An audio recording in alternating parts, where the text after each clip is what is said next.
In Brooklyn, Miles' mother Rio is having trouble sleeping. She explains to her husband how she confronted the private eye, Jessica Jones. Jefferson is alarmed at this and asks what Rio learned about their son.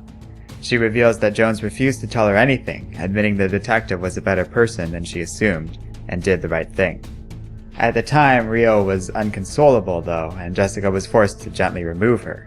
In the process, she revealed she had powers. This fact in particular worries Rio, who is certain the detective knows something she is not sharing. Go! Meanwhile, Miles is having trouble sleeping. He is plagued by recurring nightmares after having experienced one of Ulysses' visions along with a number of other heroes. They all saw Bruce Banner murder everyone, and Miles is having trouble coping with this. He goes out on patrol when he encounters the young hero and his friend known as Bombshell. They talk for a bit while they go out and do the superhero thing, and Bombshell can tell this Ulysses stuff is really bothering Miles. She encourages the young man to stay out of this whole mess, but he isn't so convinced. It's clear Miles agrees with Tony on some level, and doesn't want to say no to a man he looks up to. Bombshell dismisses Stark as just another rich white guy with ego issues, and points out that Miles must be troubled because some part of him knows he's about to join a war that isn't his. She kisses him and says not to do what rich white guys say. As she leaves, Miles observes that Tony didn't tell him to do anything. All he did was ask. In class the next day, one of Miles' teachers speaks on the idea of authorship. A writer can only go by what they know to be true. Their experiences define their limitations, but that is not the whole truth of the work. It all comes down to perspective. This important and oddly relevant sentiment is lost on Miles, who is asleep, until he wakes up, startled by yet another dream of the Hulk. He is excused from class and goes to the school's roof to clear his head. There, he gets a call from Tony, asking the young man to join him at the Triskelion. They've figured out how they're going to deal with this whole Hulk situation.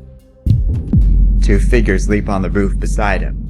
They introduce themselves as Jessica Jones and Luke Cage.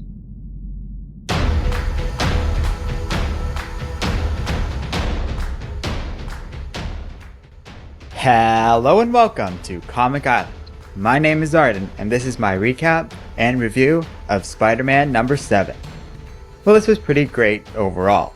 A rather unique trait about the Miles Morales character is that writer Brian Michael Bendis has to date retained almost exclusive control of him. To that end, most comics featuring Miles have maintained a certain level of quality in their work. It's basically been a continuous fluid story with the same creative force behind it.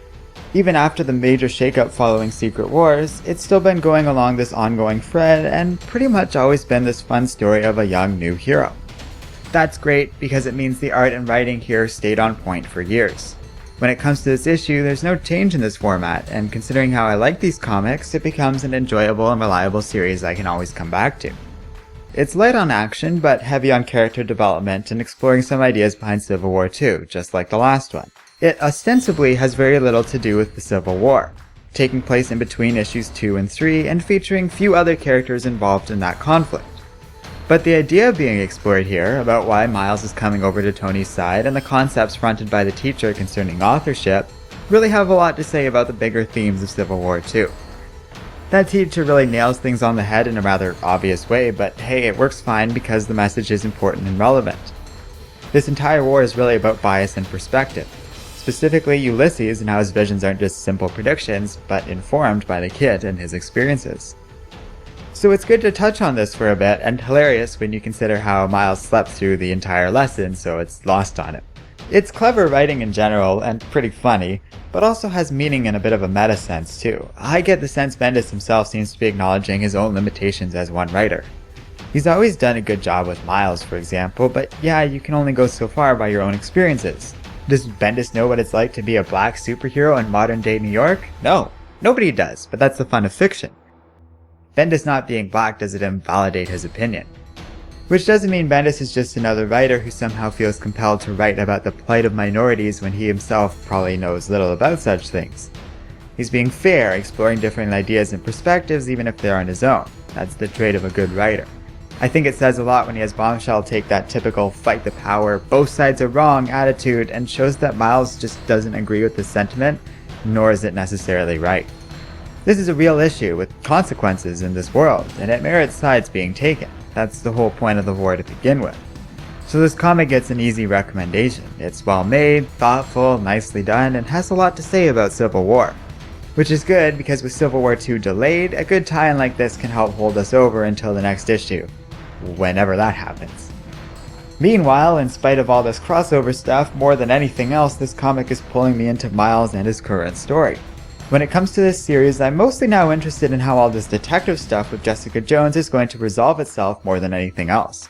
And that's the sort of thing a good tie-in should do, bringing readers into a series that they haven't been reading before. Let me know what you think is going to happen in the comments section below. Is Miles' mother going to find out about all this stuff? And how exactly is this meetup between Jessica, Luke, and Miles going to go? I'm really curious where this is all going. Thanks for watching this video, and don't forget to like, subscribe, and keep reading comics.